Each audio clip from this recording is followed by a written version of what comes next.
Olá, amigos da Rede Cultura, olá, amigos da Nova Nordeste. Estamos juntos mais uma vez, sempre entrevistando uma pessoa interessante aqui no nosso Toque de Bola itinerante. Hoje a gente veio no escritório de um cara que eu conheço há algum tempo e que é um exemplo de um cara vitorioso naquilo que faz, não só no meio de empreendimentos, mas fundamentalmente no meio esportivo, que é o que nos atrai.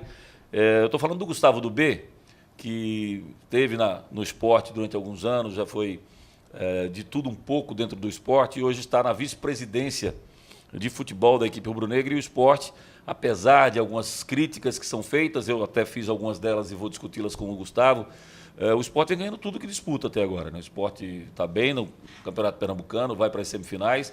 O esporte está bem na Copa do Nordeste, está nas semifinais. O esporte passou pela Copa do Brasil. Os adversários que chegaram também ficaram pelo caminho. E o esporte começa bem também na Sul-Americana, fazendo 3-0 no Danúbio e aguardando um jogo de volta onde ele praticamente passa. Só para esclarecer um pouco o regulamento da Sul-Americana. São 22 equipes nessa primeira fase. São 44 equipes, 22 chaves. 22 equipes passam. O esporte deve ser uma delas, com esse resultado obtido no jogo daqui do Recife contra o Danúbio. Essas 22 equipes que passarem desse primeiro mata-mata se juntam às 10 equipes que virão da Libertadores da América, e aí teremos 32 equipes e começam os mata-matas normais. 32 para 16, 16 para 8, 8 para 4, 4 para 2, 2 para o grande campeão da competição. E eu começo por aí, do meu. Eu queria saber se essa é a meta principal do esporte. O esporte hoje já tem bola, já tem futebol para encarar um Fluminense, um Corinthians, um São Paulo numa disputa direta por uma Sul-Americana. Um abraço, do B, boa noite, seja bem-vindo. Boa noite, Léo. Boa noite aos telespectadores da TV Nova. É uma satisfação estar novamente batendo um papo com você.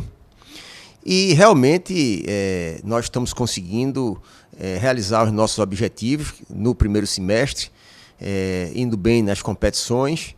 E realmente o time é uma crescente, né? Você começa com a pré-temporada, você vai trazendo peças, encorpando o time de uma forma muito pontual que nós fizemos e também valorizando a prata de casa, né? Haja visto os jogadores que já estão dentro do elenco profissional e já se destacando, como foi o próprio Fabrício, nesses últimos 2 jogos, inclusive marcando um belíssimo gol de falta. Então isso aí é o trabalho que vem sendo feito, né? Nós temos esse planejamento do primeiro semestre de alcançar o campeonato pernambucano com título e também a Copa do Nordeste, e iniciando bem essas competições, não só a Copa do Brasil, como essa competição sul-americana, que é uma competição muito importante para o clube, não só de almejar um título inédito, né? Mas como também de internacionalização da nossa marca. O que você gostaria de ter ao final do campeonato do ano? Você gostaria, se você fosse colocar prioridades, qual prioridade você queria? O título da Sul-Americana ou uma classificação para a Libertadores no Campeonato Brasileiro? Ou, quem sabe até, não sei se você está pensando mais alto, brigar pelo título nacional? Olha, nós temos sempre que pensar grande, né? Mas realmente o título da Sul-Americana seria o ideal para o esporte, por ter um título internacional e já alcançar também a Libertadores. Tem bola para isso, Ludo B, hoje? Você acha que você tem um elenco? O teu elenco hoje ele briga com o Fluminense, com o Corinthians, com o São Paulo? Olha, o futebol está muito nivelado. Evidentemente que existe uma diferença orçamentária entre o esporte e essas equipes que você está colocando, mas é o que eu sempre disse desde o início do ano, nós temos que fazer mais com menos. E em função disso aí, a utilização aqui da base, que nós temos valores aí que vai ser muito importante para o nosso clube. E também o esporte precisa de determinação. E é isso que nós estamos vendo. Nós precisamos correr mais do que esses outros clubes. E só assim, com muita união e participação de todos, nós alcançaremos nossos objetivos. Eu vi, do B, uma entrevista há alguns anos do Jorginho, não o Jorginho do Dunga, aquele outro Jorginho que é meio malucão, que foi técnico do Náutico, que foi técnico do Bahia há muito tempo, e ele estava no Bahia quando ele deu essa declaração. Ele falou assim: vocês torcedores do Bahia estão pensando que vão ser campeão brasileiro com esse regulamento? Esqueçam. E eu comecei a pensar nas palavras dele. Acho que a gente chegou até a conversar com você sobre esse assunto em outras oportunidades. O Clube dos 13, lá atrás, ele meio que criou um apartheid financeiro, né? Antes de criar esse apartheid financeiro, ele criou o apartheid de prática. Caiu, vira mesa, muda, não pode. E, de repente, aconteceu de os clubes passarem para... efetivamente passarem para a CBF e aos organizadores da competição que estavam perdendo credibilidade com patrocinadores. Pô, eles patrocinam algo que não dá certo, chega no final, vira tudo, vira mesa. A gente tem que fazer um calendário, a gente tem que colocar um campeonato que seja respeitado. E aí passou a ter um campeonato de pontos corridos, mas quando fizeram esse campeonato de pontos corridos, concretizou-se o seguinte: quem tem mais dinheiro, quem tem mais grana, teoricamente monta o melhor time. Quando você vai para Copas, aí você pode ter surpresa, porque são mata-matas.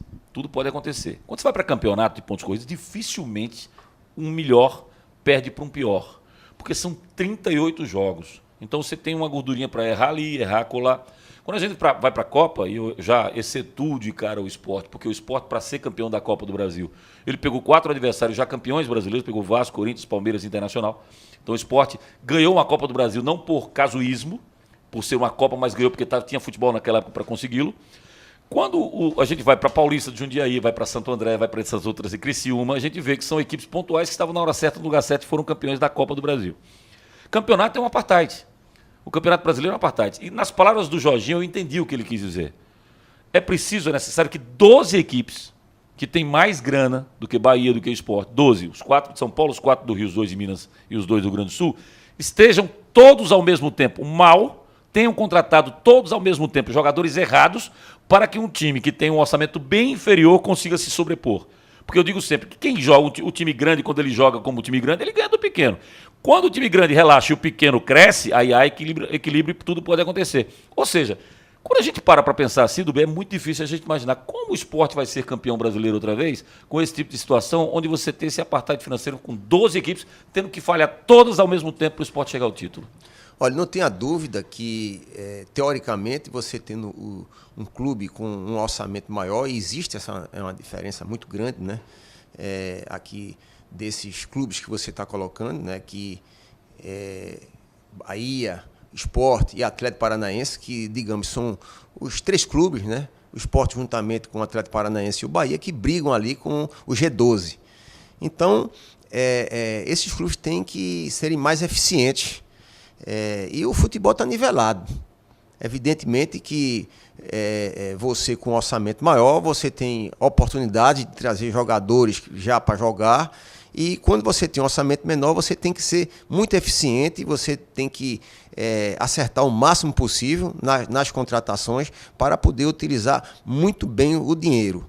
Porque você, depois que utiliza mal, você, além de ter um investimento mal feito, você tem uma despesa recorrente alta sem estar produzindo. Então, nós temos que ser muito cirúrgicos nessas contratações. Foi por isso que o Sport esse ano contratou pouco, manteve os jogadores que tinha convicção que são bons para o clube, que já são jogadores testados. Então, dentro disso aí, nós procuramos errar o menos possível e fazer com que façamos mais com menos.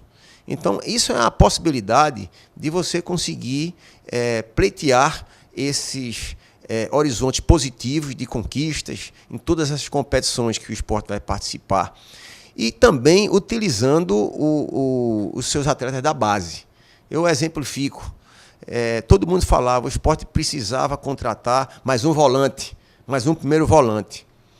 E o nosso treinador encontrou um primeiro volante que já vem se destacando. Eu também vi esse menino treinar, eu acho que ele vai ser uma grande revelação. Nós temos outros jogadores também, até falando de volante, o próprio Thaleson, que é um segundo volante. O Ronaldo, né? O Ronaldo também, mas o Ronaldo já é uma realidade, né? Ele já vem, e cada vez mais ele vem se destacando e começou com essa titularidade e vai ser uma briga boa. Então, esse recurso que o Sport iria ter que investir dentro numa contratação de mais um volante, nós encontramos dentro de casa. Então, são com esses exemplos que nós vamos conseguir fazer mais com menos. É muito difícil, né? Nós temos todas essas competições, mas nós estamos muito determinados de fazer um grande ano e o Sport conseguir o máximo possível nessas competições e chegarmos aí no final do ano e comemorar, se Deus quiser, o máximo possível de conquistas que nós teremos esse ano. Inclusive, quando você coloca essa questão da base, ela é tão importante que nos remete à década de 90. O Santa Cruz ele consegue chegar primeiro no Clube dos 13. e se junta ao clube, na época em que Goiás e Curitiba também entraram, formaram o módulo verde e foram para o Campeonato Brasileiro com aquela coisa de ter o cruzamento pré-marcado, haveria aquele cruzamento. E o Santa ficou nesse módulo verde, o módulo amarelo joga, e depois teria que ter o cruzamento entre Internacional e Flamengo, Sport e Guarani. Esse cruzamento não acontece, o Sport é declarado campeão brasileiro e reconhecido pela FIFA, tanto que foi para a Libertadores da América e ponto final. Não tem muito o que discutir essa coisa mais. Talvez o Flamengo recorra agora à corte de Marte, da Lua, porque aqui no planeta Terra o Sport é campeão brasileiro. Mas, mesmo naquela oportunidade, o Santa Cruz tinha um lastro maior junto ao Clube dos 13, aos clubes que detinham a maior fatia de verba no Brasil, com Açúcar União, com Rede Globo, com Revista Placar, com Coca-Cola, né, que eram os patrocinadores daquela situação. O Sport, no ano de 90 do B, eu nunca me esquecerei dessa situação. Eu fiz uma viagem com o Sport para São Luís do Maranhão, o Sport estava na segunda divisão, em que não tinha dinheiro para se fazer meia diária. Então o Sport jogou com o motoclube lá em São Luís e fomos todos para o aeroporto. E no aeroporto, porque era para se voltar para o hotel, para se dormir até as 5 da manhã, o voo saía às 6 da manhã. Mas o Sport não tinha esse dinheiro na época e fomos todos para a praça na frente do aeroporto de São Luís na oportunidade, e o pessoal dormiu nessa praça. O Sport tinha Aguinaldo Bambam, tinha Alencar, tinha um time humilde, né? O único destaque do time talvez fosse o goleiro Paulo Vitor, que tinha jogado no Fluminense. E o Sport subiu para a primeira divisão. Aquele acesso para a primeira divisão, ele é um marco no sentido do que aconteceu depois.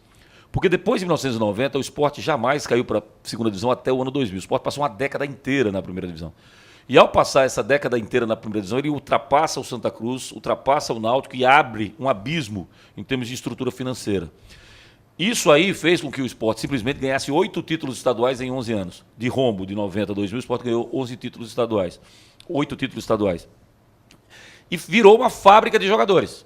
O Sport negociou nessa década Chiquinho, Juninho, Dário, Lima, Sandro, Adriano, outro jogador, Leonardo, né? E a cada negociação dessa, na época, significava 2 milhões, 1,5 milhão. Dinheiro na época eu nem lembro se já era. A partir de 94 foi o real, né? Mas pouco antes de 94 tinha aquelas moedas meio estranhas, cruzado novo, cruzado velho, enfim. E esse dinheiro é que fazia o Sport ter barganha na CBF para continuar sendo forte, continuar crescendo. Hoje você falou nos 2 clubes, né, Bahia, Atlético e Sport, são os 3 que mais ganham, fora esse G12. Quando você pega essa base e volta outra vez diretamente para olhar a base, porque se a gente for pegar a década de 2000, não teve nada a ver com a década de 90. 90 o Sport era uma fábrica de jogadores, 2000 parou. Você vai pontuar um Ciro, alguns outros jogadores. Quando você chega para esse momento do Sport agora, aí você vê que o Sport volta efetivamente a ter base para fabricar. O primeiro foi o René, e tem uma série de jogadores de esporte que já são valorizados. E aí você começa talvez a dar a chave do sucesso. Porque na hora que você começa a não precisar de grana para trazer os jogadores que os clubes grandes trazem com dinheiro, tirando-os da própria base, você talvez tenha a condição de equacionar e de chegar um pouco mais próximo deles, Dudu B. Perfeito, Léo. Eu acho que você fez uma explanação muito feliz. O Sport teve, lá na década de 90, né, a formação desses jogadores. Depois teve um problema da Lei Pelé, e que depois de se ajustar com esses tempos de contratos, que deu uma condição de o clube poder chegar e depois vender essas multas das rescisões contratuais, e coincidiu também com os investimentos, né? Então nós conseguimos, né, adquirir um CT, depois construir o CT, e aí isso daí é o fundamental, né? Porque antes você poderia fazer, mas não com esse profissionalismo de você criar o jogador, dar condições, ter um sistema de fisiologia, de alimentação bem feito, e equipamentos para poder você criar e produzir esses garotos que realmente vão dar muito lucro ao esporte. Então eu digo assim, o CT é fundamental para tudo isso que nós estamos conversando, e se Deus quiser o esporte vem numa corrente crescendo, e cada vez mais nós iremos elevar o nome do esporte no cenário brasileiro, e com base, né, com recursos, porque você precisa realimentar esse CT, ampliá-lo, para cada vez mais termos um equipamento capaz de produzir esses valores, que fará com que o esporte tenha condições de competir com esses 12 clubes com orçamentos maiores do que o nosso. Como lidar com essas feras? Como lidar com jogadores que são cobras criadas na linguagem do futebol. Como fazer um Diego Souza tá jogando em alto rendimento, como fazer um André voltar para o esporte, ter a mesma motivação depois de ter ido para Corinthians e para Sporting, como repatriar alguns jogadores, como montar esse time, como fazer esse time andar com essa base, como mudar de treinador, por que o Daniel, por que o Ney agora. Essas perguntas serão respondidas pelo Gustavo do B daqui a pouco, depois do nosso intervalo. Voltamos. Voltamos com o Toque de Bola itinerante. Hoje estamos no escritório do Gustavo do B, aqui na Moura do B, no bairro do Pina. E a gente está conversando com o vice-presidente de futebol do esporte, que, mais nada, antes da gente entrar na pergunta que eu fiz no bloco anterior do B, eu queria saber o que te moveu a voltar ao esporte e o porquê de você ter escolhido o grupo onde você está. Houve muita polêmica nessa questão, né? Você tinha algumas desavenças com integrantes da atual chapa onde você convive. E você, o Homero Lacerda é um deles, você voltou a fazer parte desse mesmo grupo, em detrimento a um grupo onde você tem bons amigos também, alguns deles do lado de lá, como o Bilton Bivar, por exemplo. Por que você voltou ao esporte e o que te fez escolher esse grupo para fazer parte dele, do B? Primeiro, é muito bom você ter amigos em todas as chapas, né? Naquela ocasião, tanto na chapa de oposição, né? O que você falou, Milton, Vanderson, o nosso eterno presidente Jair Guimarães, e todos aqueles, né, são amigos, né? E eu acredito que hoje a gente esteja em um único lado, que é o lado do esporte. Na verdade, eu não era pensamento meu de voltar agora para o esporte, até pela necessidade de tempo de dedicação aqui no lado particular e empresarial, mas terminou as coisas acontecendo e eu tive que contribuir, estar junto aí do meu companheiro de Arnaldo, em função de um projeto, em função da continuidade de uma visão que se tem do clube, que até iniciou na minha gestão, de um profissionalismo, e Arnaldo é um presidente muito ousado, né? E que tem propiciado o que você tinha perguntado agora há pouco, essa repatriação desses jogadores, como foi o caso de André, e o próprio caso mesmo do Diego Souza, da permanência, né, que é um jogador de seleção brasileira. Difícil para um clube com orçamento como o Sport conseguir manter um jogador desse. A aquisição do próprio Richelli, né, que foi uma negociação. Nós estávamos aí com uma entrevista coletiva para que o jogador fosse falar alguma coisa. O jogador chegou na segunda-feira e disse: renovei com o Sport, estou aqui até 2012, 2021, de forma tal que agora com o próprio Rogério, né, que uma opção que nós tivemos e verificamos, e vamos adquirir o restante dos 25% para ficar com 50% dos direitos econômicos e 100% dos direitos federativos. Então, eu coloco que o nosso presidente, meu companheiro, Arnaldo, ele é muito ousado e corajoso. Então, é possível você chegar e fazer as coisas e precisa ter, acima de tudo, ter coragem, né? Então ele está tendo e nós estamos aí ajudando. Entendo que seja isso importante para o esporte, para você fortalecer não só aqui no que diz respeito ao próprio elenco, mas no que diz respeito à imagem do clube, de ser um clube ainda mais respeitado no mercado, para verificar que não é qualquer outro clube que venha tire seu jogador.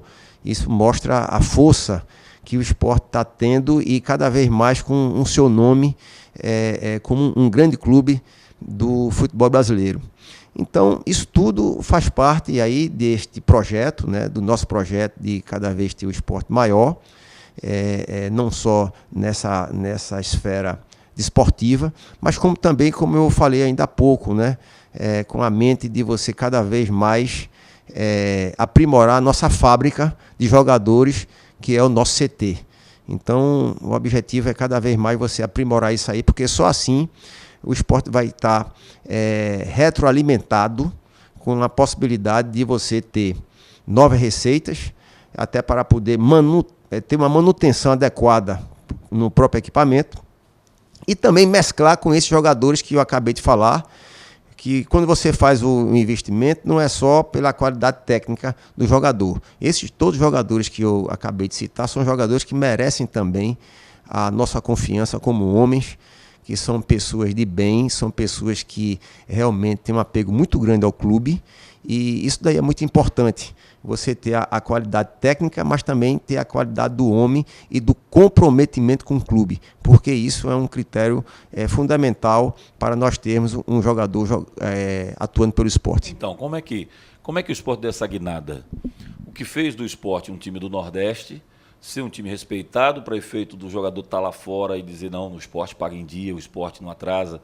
Vocês tiveram todos, né, um baque com a saída do Todos com a Nota, porque de repente havia um costume do torcedor fazer 10, 15, 20 mil pessoas dentro do estádio e os públicos passaram a ser de 5, 6 mil pessoas, né? A média caiu substancialmente, agora está reagindo, porque agora vem as decisões, tanto no Campeonato Estadual como na Copa do Nordeste.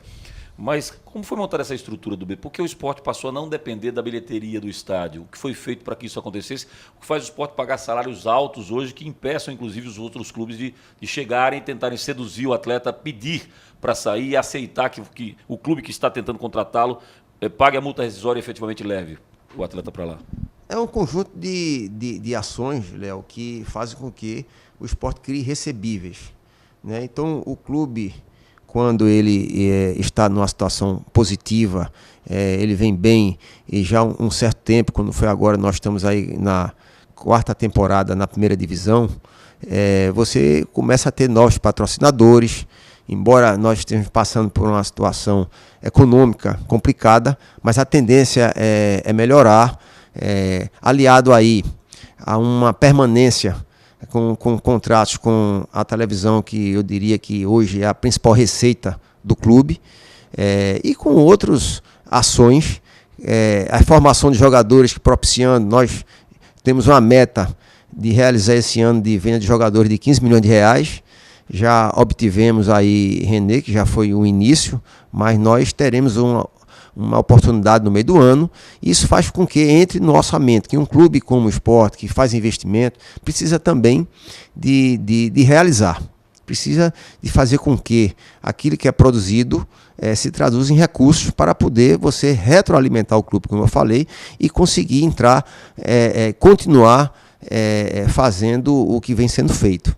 Então, isso são conjunto de ações que estão fazendo com que o esporte ele cada vez mais esteja fortalecido no cenário nacional. Do B, uma pergunta que eu acho que todo torcedor do esporte está curioso com relação a isso aí. Vocês montaram um grande time em 2015, o esporte montou um grande time em 2015. Em 2016, foi refeito um grupo, né? Eu me lembro que eu conversava com o Arnaldo, e o Arnaldo dizia, cara, quando a gente formou o time para 2015, também era de jogadores que, com o tempo, a gente ia mudar o time, ia mexer. Os jogadores de 2016, eu até falei abertamente isso no ar, eles eram mais defensáveis, as contratações deles eram mais defensáveis do que as de 2015. Porque em 2016 não tinha muita contraindicação a vinda dos jogadores. O Túlio de Melo tinha respaldo, o Vinícius Araújo tinha respaldo de ter jogado lá fora, enfim. O outro jogou no Cruzeiro. Quando você ia para os de 2015, o André era tido como bad boy. O próprio Diego Souza, quando chegou, era discutível, né, se ele ia jogar aqui ou se ele não ia render aqui. O Marlone tinha ido mal do Fluminense, o Elber não tinha ido muito bem. E aquele time veio, encaixou, deu certo e foi até a 6ª posição. Quando chega 2016, que o Sport não consegue, volta-se a buscar esses atletas. O Sport trouxe de volta o André, o Diego já estava aqui, ele tentou buscar o Marlone, trouxe o Rogério. O que faz com que vocês, o que fez com que vocês já acreditassem, por exemplo, no André? O André tinha saído daqui, tinha vindo para cá porque estava meio que sem mercado, precisava resgatar o futebol dele. Aí ele joga um grande campeonato, aí sai e vai para o Corinthians, não rende. Vai para o Sporting de Portugal, não rende. O que fez vocês acreditarem que ele podia render outra vez aqui, Gustavo? Olha, eu acho que na hora da contratação existem vários fatores que há de ser considerados. Especificamente no caso de André, ele foi um jogador testado aqui em Pernambuco e que deu certo, foi artilheiro, se identificou com o clube.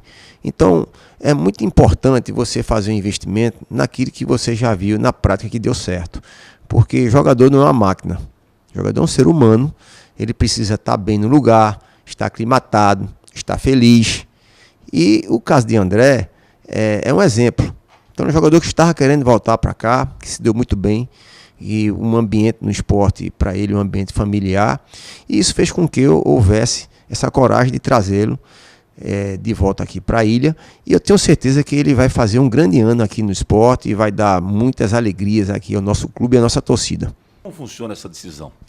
Como funcionou, por exemplo, a demissão do Daniel Paulista?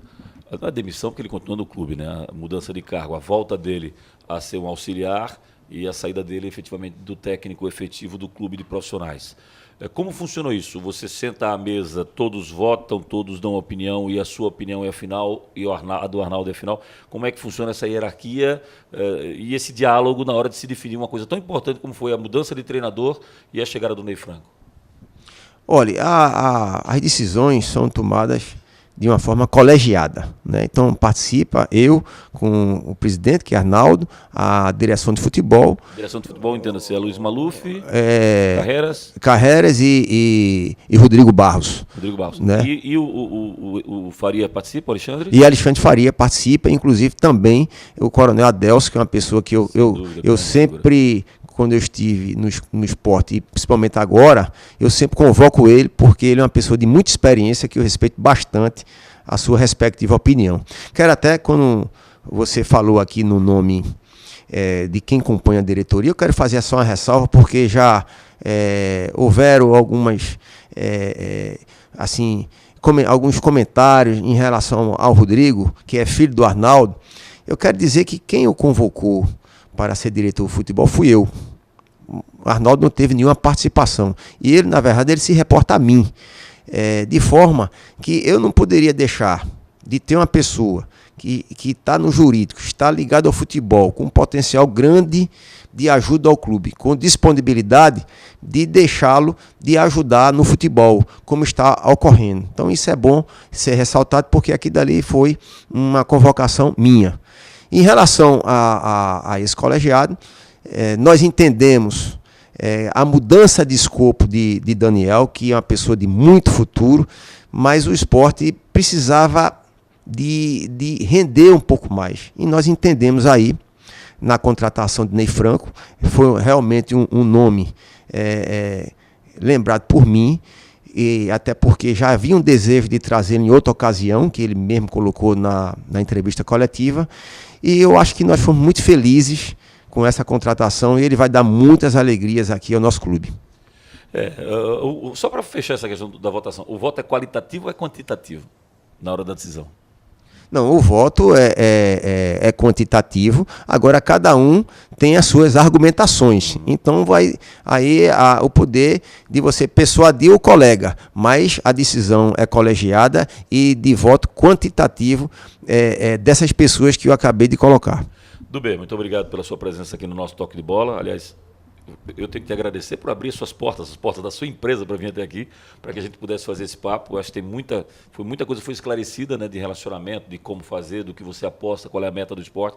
Você é a palavra oficial do futebol, do esporte, hoje, e eu vou torcer, sinceramente. Aliás, quero mandar um abraço para o presidente Arnaldo Barros. O Arnaldo é uma figura tão fantástica, e eu tenho um carinho tão grande por ele, que até em ações sociais eu fiz um lançamento de um CD, e o Arnaldo esteve presente, o presidente do esporte. E eu soube, através de um amigo, que ele tinha ficado meio chateado, porque eu falei, o Arnaldo disse que o foco era sul-americano, o jogador não estão nem aí para o pernambucano. Mas no sentido de pressionar, viu, presidente, os jogadores. Não foi no sentido de criticar a direção. É que eu queria que os jogadores de esporte entendessem que não tem lá na frente sem ter hoje, né? Não tem amanhã sem ter hoje. Então, para que o clima continue tranquilo, o esporte tem que buscar o título do estadual, tem que buscar o título do Nordestão, para quando chegar a hora de disputar o título da Sul-Americana, disputá-lo. Se ele não for vencendo, não for lutando, ou como você usou a palavra correta, se ele não tiver o rendimento que satisfaça, todo mundo precisa vencer, mas tem que ter um rendimento satisfatório, não vai ter a tranquilidade para conquistar o título sul-americano. Só deixar esse registro, viu, Dubê? Eu queria, inclusive, Léo, concordar 100% com você. Eu digo que o ambiente do vestiário é muito importante. E esse ambiente, para ser positivo, você tem que ter conquistas. Então, o Campeonato Pernambucano, eu digo, embora que seja um campeonato deficitário, com todos os problemas que nós estamos vivendo, mas é importante o título do Campeonato Pernambucano, importantíssimo o título da Copa do Nordeste. Isso aí é a formação para que nós sejamos felizes nas outras competições, não só a Copa do Brasil, a Copa Sul-Americana e o próprio Brasileirão. Então, para que a gente, inclusive, continue nessa ascendente, é importante agora a torcida comparecer. Eu quero aproveitar o espaço que você está me dando e aqui em nome do esporte, agradecer inclusive aquela última partida que a torcida foi fundamental pela vitória e classificação frente ao Campinense, mas que a torcida esteja junto do time, que vá prestigiar. Todos os jogos agora serão decisivos e é muito importante a presença da torcida apoiando o time. Então, confiamos e tenho certeza que a torcida irá apoiar esse clube e nós teremos grandes vitórias. Muito obrigado. Nada, foi um prazer, o prazer foi todo nosso do B. E deixa eu só passar para o torcedor, se prepara aí, prepara o bolso, porque diferentes jogos classificatórios clássicos não ligaram muito vocês, torcedores.